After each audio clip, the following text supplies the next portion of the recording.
মানুষ যেমন জীর্ণ বস্ত্র পরিত্যাগ করে নতুন বস্ত্র পরিধান করে, দেহীও তেমনই জীর্ণ শরীর ত্যাগ করে নতুন দেহ ধারণ করে।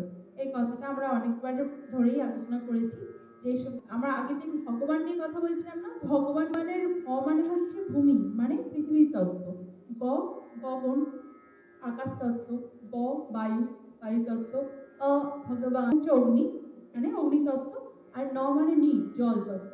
এই পঞ্চভূত পৃথিবী, বায়ু, জল, অগ্নি, আকাশ, এই পাঁচটা পঞ্চভূতের উপরে যিনি গেছেন বা এরা এই পঞ্চভূতকেই যিনি কন্ট্রোল করেন তিনি হচ্ছেন ভগবান। তো এই ঠিক একইভাবে কথা হয়েছিল যে একটা শ্লোকে, আমরা একটা শ্লোক করেছিলাম যেখানে ভগবান চারটে শ্লোকের কথাই, চারটে তত্ত্বের মানে পঞ্চতত্ত্বের চারটে তত্ত্বের কথাই বলেছে, একটা কথা বলেনি আকাশ তত্ত্বের। কারণ আকাশ তত্ত্ব থেকে সব শুরু হয়েছে। আকাশ তত্ত্ব থেকে শুরু হয়েছে বায়ু, বায়ু থেকে তৈরি হয়েছে জল, বায়ু থেকে তৈরি হয়েছে অগ্নি, অগ্নি থেকে তৈরি হয়েছে জল, আর জল থেকে তৈরি হয়েছে পৃথিবী। এবার পৃথিবীতে কি হয়েছে, মাটি আছে, মাটিতে পৃথিবী তত্ত্ব, মাটি থেকে তৈরি হচ্ছে সমস্ত জীব, এটা নিয়ে আমাদের কথা হয়েছিল। মাটি থেকে সমস্ত জীব তৈরি হচ্ছে, আবার জীবনের শেষে সে যখন মৃত্যু হচ্ছে তারপরে আবার সে মাটিতেই ফিরে যাচ্ছে। তাহলে যখন আমরা অনেক দিন ধরে একটা বস্ত্র পরছি, সেটাও যেমন পূর্ণ হয়ে যাচ্ছে, পূর্ণ হয়ে যাওয়ার পর আমরা সেটাকে যেমন পরিত্যাগ করছি, সেরকম ভাবেই একটা দেহ তার সময় পর্যন্ত থাকছে দেহতে থাকছে সময় পর্যন্ত, সময় শেষ হয়ে গেলে সেই দেহটা ছেড়ে আবার অন্য একটা দেহ চলে যাচ্ছে। মানে এখানে শোক করার কিছু নেই। এটা আমরা পড়েছিলাম শ্লোক 22। এবার শ্লোক 23 বলছে, ছিন্দন্তি শস্ত্রাণি নৈনং দহাতি পাবকঃ না চৈনং ক্লেদয়ন্ত্যাপো না শোষয়তি মারুতঃ। মানে আত্মাকে অস্ত্রের দ্বারা কাটা যায় না, আগুনে পোড়ানো যায় না, জলে ভেজানো যায় না, অথবা হাওয়ায় শুকনো করা যায় না। এই শ্লোকটার কথাই বলছিলাম। দেখো এখানে এই চারটে তত্ত্বের কথা বলেছে যে অস্ত্র দ্বারা, অস্ত্র মানে হচ্ছে পৃথিবী থেকেই কোনো না কোনো ধাতু দিয়ে অস্ত্র তৈরি হয়েছে, সোনার রূপো বা তামাম বা লোহা, যাই হোক পৃথিবী থেকেই তৈরি হওয়া কোনো ধাতু দিয়ে তৈরি হয়েছে। তাহলে এটা পৃথিবী তত্ত্ব অস্ত্র। তাহলে পৃথিবী তত্ত্ব দ্বারা আত্মাকে কাটা যায় না, আগুনে পোড়ানো যায় না, অগ্নিতত্ত্ব পোড়াতে পারে না, ভগবান এই সবের ঊর্ধ্বে তো, তাকে পোড়ানো যায় না, বা আত্মা পরমাত্মা।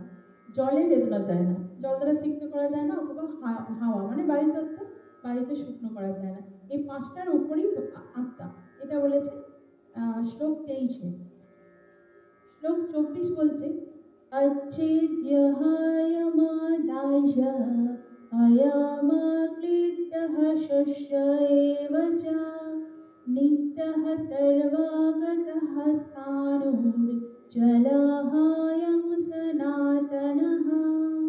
অনুবাদ, এই আত্মা অচ্ছেদ্য, অদাহ্য, অক্লেদ্য এবং অশস্য।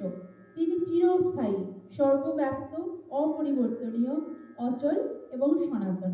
আগে শ্লোকটার সূত্র ধরেই উনি বললেন এখানে যে অচ্ছেদ্য, ছেদ করা যায় না, পোড়ানো যায় না, অক্লেদ্য, অশস্য। একই কথা উনি বলছেন, মনে হতে পারে যেটা নিয়ে কথা হয়েছিল যে যে কোনো গুরুই তার শিষ্যকে একই কথা কয়েকবার রিপিট করান, বারবার করার ফলে, পুনরুক্তি করানোর ফলে সেই জ্ঞানটা তার ভেতরে বসে যায়। মাথায় বা দেহে বা মাথায় বা হৃদয়ঙ্গম করানোর জন্য গুরু তার শিষ্যকে এই কথাগুলো, যে কোনো জ্ঞান বারবার বলতে থাকে। আমরাও যেমন স্কুলে বলি না স্টুডেন্টদের যে রিভাইজ কর, রিভাইজের কোনো বিকল্প নেই, যত রিভাইজ করবে তত পড়াটা বেশি মনে থাকবে, সেটাই বলা হয়।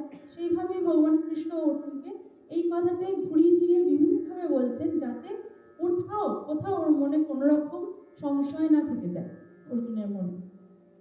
শ্লোক 25 নম্বর শ্লোকে বলছে, अव्यक्तहयं चिन्तहयमाविकार्यहयमुच्यते तस्मादेवं विदित्वैनं नानुशोचितुमर्हसि। অনুবাদ, এই আত্মা অব্যক্ত, অচিন্ত ও অবিকারী বলে শাস্ত্রে উক্ত হয়েছে।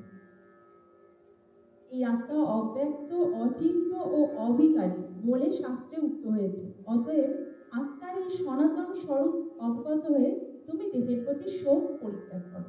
এখানে তিনি বললেন বিভিন্নভাবে কৃষ্ণ অর্জুনকে বললেন যে আত্মা ঠিক কি, আত্মার প্রকৃতির স্বরূপ যাতে কৃষ্ণর মনের মধ্যে গেঁথে যায়, বিভিন্নভাবে বুঝিয়ে উনি বললেন, যেহেতু তুমি বুঝিয়েছ যে আত্মা অবিকারী, এর কোনো বিকার নেই, বিভিন্নভাবে বুঝিয়েছে। বোঝানোর পর এটাই বলেছেন যে তুমি সেই জন্য ওই দেহ তত্ত্বের মোহেতে টিকে না থেকে ওই শোক থেকে বেরিয়ে আসো।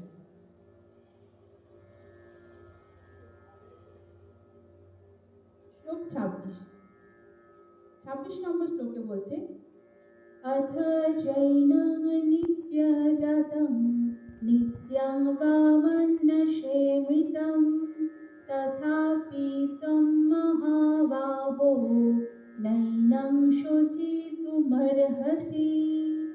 অনুবাদ বলছে, হে মহাবাহ, আর যদি তুমি মনে করো যে আত্মার বারবার জন্ম হয় এবং মৃত্যু হয়, তাহলেও তোমার শোক করার কোনো কারণ নেই।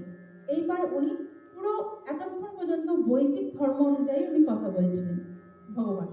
এবার তিনি বলছেন যারা বৈদিক মত মানে না, অনেকেই আছে অন্য মতে মতাদর্শী, তাদের কথা ভেবে উনি বলছেন যে অনেক সময় হয় নৃতত্ত্ববিদ্যা, অ্যানথ্রোপোলজি বলে একটা সাবজেক্ট আছে, যার বই অনেক আছে আমাদের উপরে লাইব্রেরিতে। তো সেখানে বলে যে কোনো জড় বস্তু থেকেই জড়বস্তুর বিভিন্ন রকমের জড়বস্তুর পরমাণু মিলে গিয়ে একটা জীবন তৈরি করে, আবার সেই প্রাণের বিনাশ হয়ে গিয়ে আবার তারা জড়বস্তুতে পরিণত হয়।